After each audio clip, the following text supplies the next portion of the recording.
एक बार की बात है, जापान में पहाड़ियों के बीच बसे एक गांव में हिरोशी नाम का एक आदमी रहता था, जो कि अपनी बुद्धिमत्ता, दयालुता और कड़ी मेहनत के लिए जाना जाता था। उसमें वह नेचुरल करिश्मा था जो लोगों को उसकी ओर आकर्षित करता था। पर एक बात की कमी उसे हमेशा खलती थी कि उसे वह सम्मान नहीं मिल रहा है जिसका वह हकदार है, और इसकी वजह थी उसकी 6 आदतों का एक समूह जो उसके विकास में बाधा डाल रहे थे और उसे उसकी क्षमता तक पहुंचने से रोक रहे थे। एक दिन वह एक पहाड़ की चोटी पर गया, जहां पर एक जैन मास्टर एक साधारण से मंदिर में रहा करते थे। वह जैन मास्टर उस पूरे क्षेत्र में अपनी बुद्धि और आत्मज्ञान के लिए प्रसिद्ध थे। जैन मास्टर ने जैसे ही हिरोशी को अपनी तरफ आते देखा, उन्होंने एक लंबी मुस्कान के साथ उसका स्वागत किया और उसे बड़े ही प्रेम से बैठने के लिए कहा। इसके बाद हिरोशी अपना दिल खोलकर अपने संघर्ष और मुश्किलों की कहानी जैन मास्टर को सुनाने लगा। इन्हीं संघर्षों को वह अपने जीवन की सबसे बड़ी समस्या मानता था। उसकी सारी समस्याओं का मुद्दा केवल एक था कि उसे सम्मानित महसूस नहीं होता था। जैन मास्टर उसकी सारी बातों को ध्यान से सुनते जा रहे थे और बीच बीच में अपना सिर भी हिलाते जा रहे थे।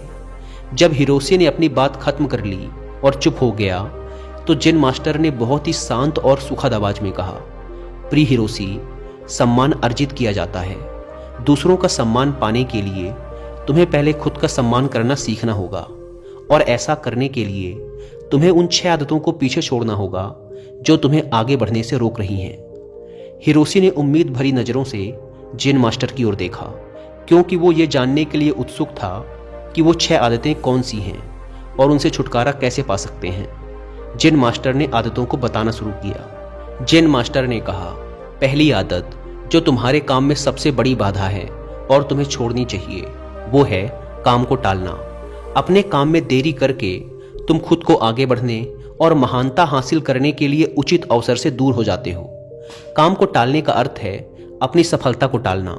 याद रखो, अगर तुम उस काम को टाल रहे हो तो कोई और उस काम को करके उस सफलता को छीन ले जाएगा और तुम्हारा सपना सिर्फ सपना बनकर ही रह जाएगा।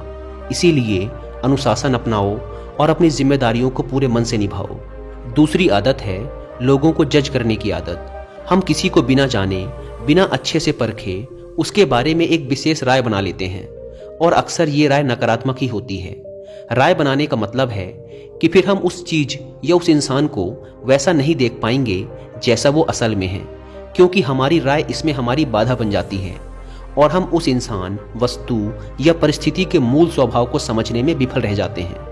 जैन मास्टर का कहना था कि किसी को भी बिना अच्छे से जाने या किसी भी परिस्थिति को बिना समझे हमें उसके बारे में अपनी नकारात्मक या सकारात्मक राय नहीं बनानी चाहिए।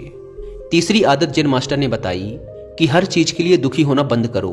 हर परिस्थिति और हर चीज हमारे नियंत्रण में नहीं हो सकती, और ना ही हर चीज हमारी इच्छा अनुसार होगी। हमेशा कुछ न कुछ ऐसा होता ही रहेगा जो हमारी मर्जी के खिलाफ होगा। इसीलिए जो चीजें तुम्हारे नियंत्रण में नहीं हैं और जिनके लिए तुम कुछ भी नहीं कर सकते, उनके लिए दुखी होना बंद करो। चौथी आदत है जलन और ईर्ष्या को दूर करो, और तुम्हारे अंदर जो भी शिकायतें, जो भी असंतोष है, उसे भी हटाओ। बेवजह की ईर्ष्या और गुस्सा अपने मन में रखकर हम खुद को ही नुकसान पहुंचाते हैं। इसके कारण हमारे भीतर डर और शंका पैदा होती है, जिससे बुद्धि दूषित हो जाती है और भ्रम पैदा होने लगता है, और भ्रम की वजह से किसी भी काम में सफलता नहीं मिल पाती। इसीलिए जितना जल्दी हो सके खुद को इन नकारात्मक आदतों से दूर करो। 5वीं आदत जिसे तुम्हें छोड़ देना चाहिए, वो है दूसरों को दोष देने की आदत। किसी भी गलती का दोष दूसरों पर डाल देना ये बहुत ही गलत बात है। इससे समाज में हमारी बहुत ही खराब छवि बनती है और हमारा ध्यान गलतियों से सीखकर आगे बढ़ने की बजाय गलतियों को छिपाने और दूसरों को गलत साबित करने में लग जाता है। जब हमारे साथ कुछ अच्छा होता है तो हम उसका श्रेय लेना नहीं भूलते, तो अगर कुछ गलत होता है तो उसका दोष भी हमें खुद को ही देना चाहिए। दूसरों को दोष देना असफल लोगों की निशानी है। असफल लोगों में ये आदत होती है कि वे अपनी असफलता के लिए दूसरों को दोष देते हैं। कभी कभार ऐसा हो जाता है कि किसी और की गलती की वजह से हमारा काम बिगड़ जाता है, लेकिन जब कोई व्यक्ति अपनी असफलता के लिए बार बार किसी और को दोषी बना रहा है, तो समझ लेना कि इसमें किसी और की नहीं बल्कि खुद उस व्यक्ति की ही गलती है। अपनी गलती को मान लेने से हम छोटे या कमतर नहीं बन जाते, इसीलिए अपनी असफलता पर किसी और को दोषी बनाने से अच्छा है अपनी गलती को मानो और उससे सीखकर आगे बढ़ो। छठी और आखिरी गलती है दूसरों से अपनी तारीफ सुनने की आदत। हम दूसरों को दिखाने के लिए अक्सर कुछ न कुछ नया करते रहते हैं। हर चीज़ के लिए हम चाहते हैं कि लोग हमारी तारीफ करें, हमारे बारे में अच्छा बोलें और हम जो भी काम करें लोग उसकी प्रशंसा करें। अगर किसी बात के लिए हमारी आलोचना होती है तो हम बहुत दुखी हो जाते हैं और इस तरीके से हम लोगों के हाथों की कठपुतली बनकर रह जाते हैं। इसीलिए हमें दूसरों के तारीफ की कोई ज़रूरत नहीं है। और वैसे भी लोगों की तारीफें खोखली होती हैं, जो एक पल में हमें आसमान पर पहुंचा देती हैं तो दूसरे ही पल नीचे ज़मीन पर पटक देती हैं। इसीलिए हमें लोगों की तारीफ और बुराई से फर्क नहीं पड़ना चाहिए और जो हमें पसंद है और जो हमें सही लगता है वही करना चाहिए, बशर्ते वो नैतिकता पर खरा उतरता हो। हिरोशी ने जेन मास्टर से कहा, आपने 6 बुरी आदतों के बारे में तो बता दिया, लेकिन पुरानी आदतों को छोड़ना और नई आदतों को अपनाना बहुत मुश्किल होता है। तो मेरा प्रश्न है कि आखिर हमारा मन नई आदतों को अपनाने का विरोध क्यों करता है और नई आदतों को आसानी से कैसे अपनाया जा सकता है?